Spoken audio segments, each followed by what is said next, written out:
So this work is called Integration.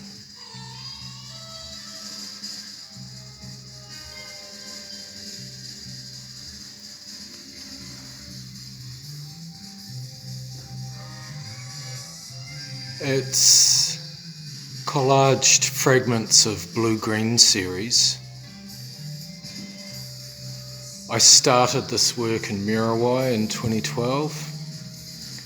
I continued it in Southland, in the residency down there.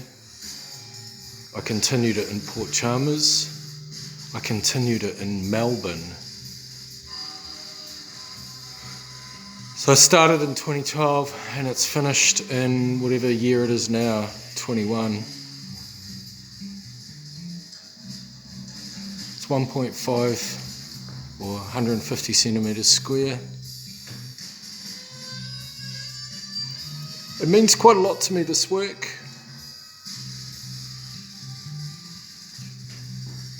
It does the vertical banding, frequency oscillations, waves.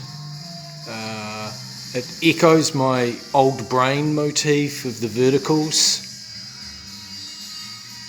And I think when verticals are referenced, it's a really strong symbolic notion of upward, upright, evolutionary, spine, light descending down.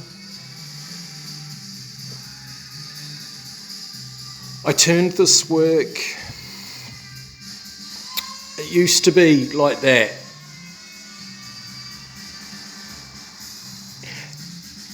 An owner could show it any way they liked.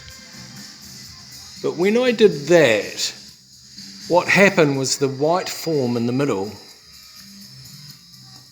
unintentional white form in the middle, started looking like a descending deity, a spirit form coming down these green ocean-like steps. So I'm kind of getting there's a sort of a sense of spiritual surgery going on as well with the whips of enamel white. Yeah, so integration is written on it in a point, a subtle point. So I'm taking that to be, but yeah, for me, because it's rich in micro mark making,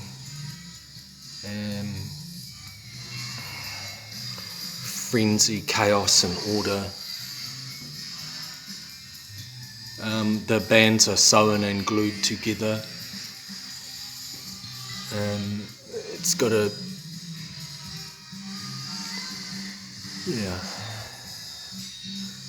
it's got sort of my lucid mark making kind of chaotic play, and there's a lot of surprises everywhere all the time, and yet it sort of harmonises itself. And there's that globe sense. There's a sense of the pale blue dot space. Yeah, sort of a dimension just outside of our rational flatland. Yeah, so I'm really pleased with that work. Just happened the other night. After a hike, actually. I've just been through the Silver Peaks. So there's companion work. And of course the light with the video isn't so great. It's the film, whoa, shiny shine. This is a work that PG has had before, but again I reoriented it. It's a small paperwork.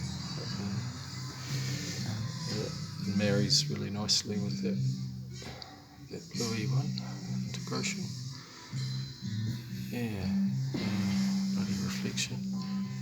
That's I just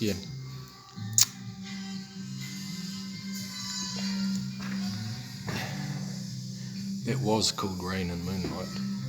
Okay, so another work that has popped out recently, again an older work, from 2009 I started it.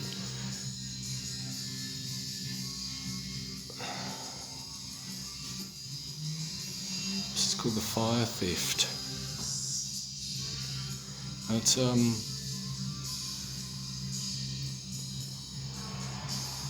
serious abstract. Again, it's got the DNA connotations, the spinal column, the sort of sigil of, I don't know, runic, religious symbolism.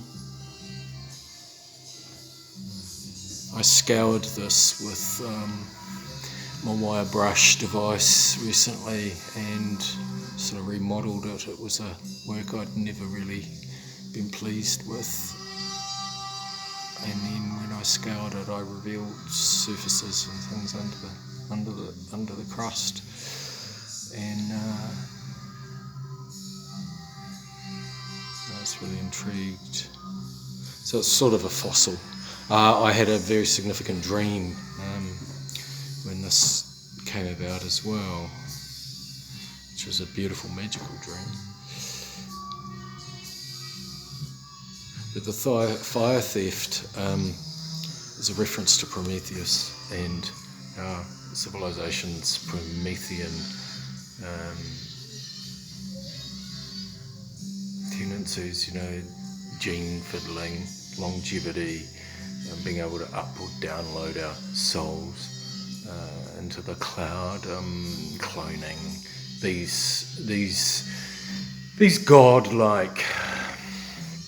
So fire being an elemental force of creation, a primary elemental technology, but also fire is representing divine life force, Numa. So who is stealing the fire?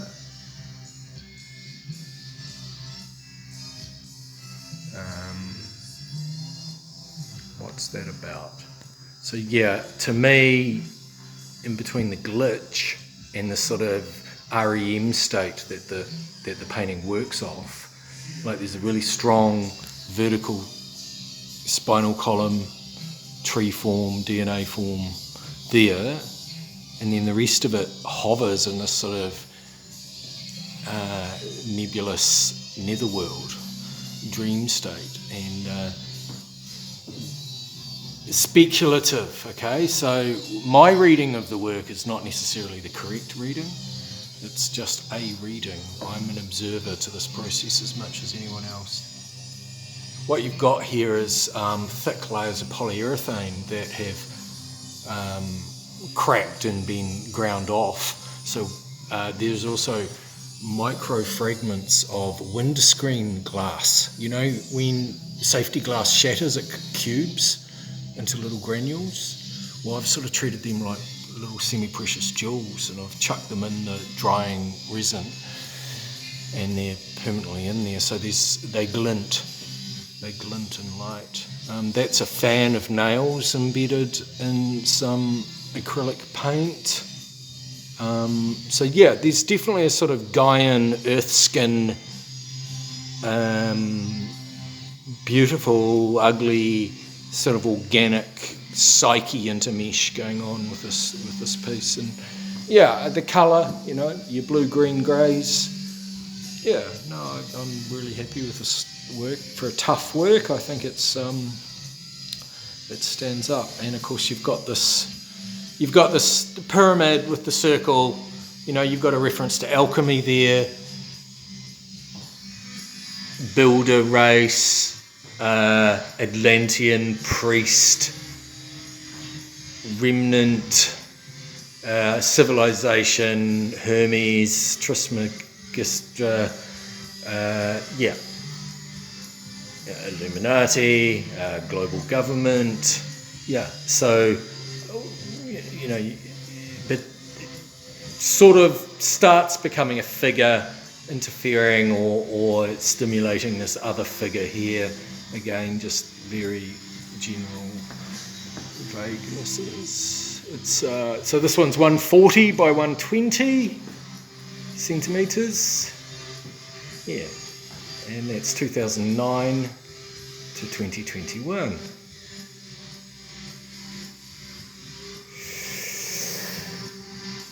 And this one over here These are available. These works are available. This is a light, energetic painting.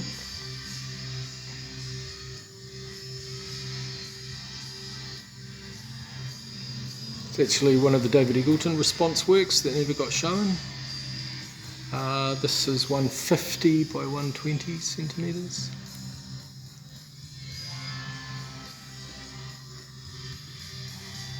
It segues with Old Brain and Eagleton's Edgeland, both my series, but this text graffitied in here and in the linear thing is it's the guts of one of Eagleton's poems. It's going on about cyclopses, and yeah, there's a sort of mythic narrative going on there in David's manner. And then I suppose in keeping with Len Lai's sort of constant movement and indigenous technology of sort of a human thing. Yeah, I'm not quite sure what I've called this one.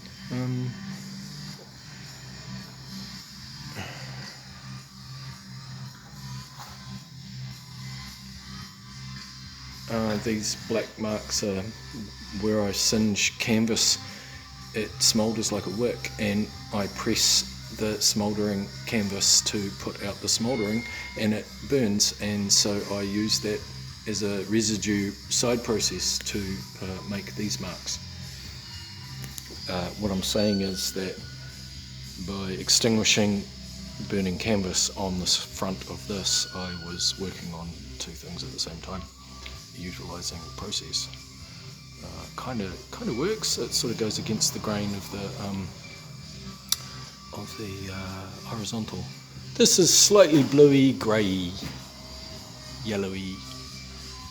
Yeah, and you got these big fans of white fluidy overflow. So yeah, I mean I've scribbled lots of titles on this, so it's hard to. Antennas fully out.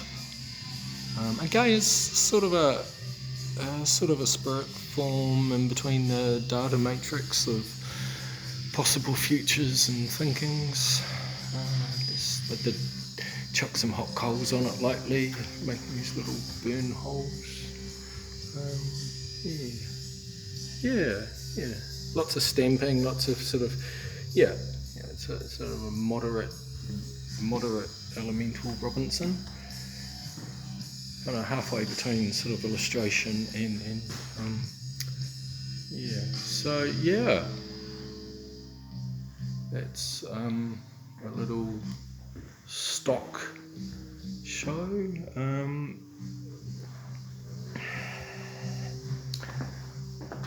That is a work that was published in one of the art magazines that is, I think you've got PG has a photo of. I forget what we called it. It's kind of mean, dark little work, paperwork, obviously, framed. Quite fond of that one myself. And that's another paperwork, but it's just in a kind of temporary frame. It's not glass or anything. Actually chucked it against the wall out of frustration with framing, smashing the glass. Solved the problem, of course. But the work was alright. Yeah, I really like this one. It's a bit more doodle.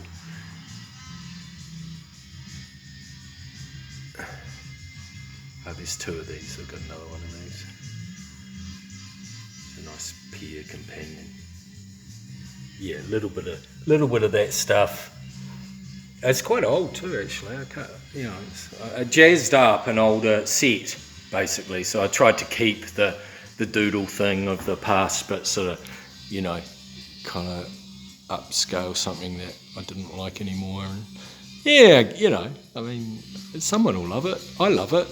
It's sort of, again, sort of some kind of religious relics. That's one of it's got plastic on it, sorry, just to protect, because that's a really good frame that cost heaps. So that's one of the pyramid mandalas. This is a smaller one. This is, I think, what is it, 70 by 50 centimetres.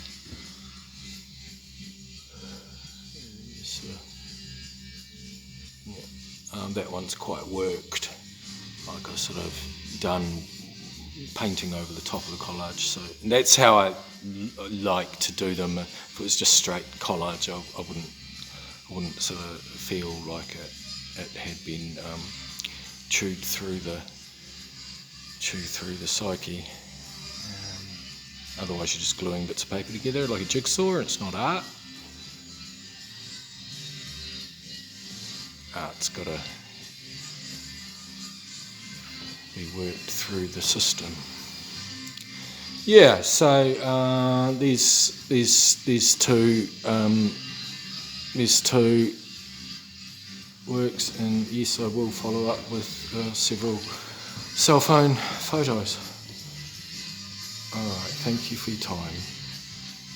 You've been listening to Jackie O Motherfucker, Portland improvised band.